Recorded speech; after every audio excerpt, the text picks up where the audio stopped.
নমস্কার বন্ধুরা, প্রত্যেকের আশি প্রোডাক্ট রিভিউ চ্যানেলে স্বাগত জানাই। আজকে দেখুন আমি জয়ে হানি অ্যান্ড আমন্ড যে ময়শ্চারাইজারটা আছে, এটা হচ্ছে প্রাইসটা হচ্ছে অনলি 10 রুপিস। এর ফুল রিভিউ আমার চ্যানেলে করা আছে। আজকে আমি এটার পিএইচ টেস্ট করব, তো সেই জন্য আমি ফার্স্টে পিএইচ পেপার নিয়ে নিয়েছি এবং চলুন টেস্ট করে দেখা যাক রেজাল্টটা কি আসে।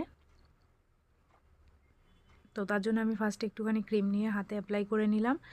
নিয়ে আসলে পিএইচ টেস্টের ভিডিও আমি খুব বেশি করিনি, দু একটাই পিএইচ টেস্টের ভিডিও করেছি এবং পিএইচ টেস্টের ভিডিওগুলো আপনাদের রিকোয়েস্টেই করব যে নেক্সট কোন প্রোডাক্টের পিএইচ টেস্ট আপনারা দেখতে চাইছেন আমাকে অবশ্যই কমেন্ট করবেন, আমি সেই প্রোডাক্টের পিএইচগুলো দেখাবো। এবং এটা দেখুন, এর পিএইচটা একদম সেফ। এটার হচ্ছে ওই 7-এর কাছাকাছি পিএইচ এসেছিলো, মানে 6.5 টাইপের। তো আজকে ভিডিও এইটুকুই থাকলো। ভিডিও কেমন লাগলো অবশ্যই জানাবেন।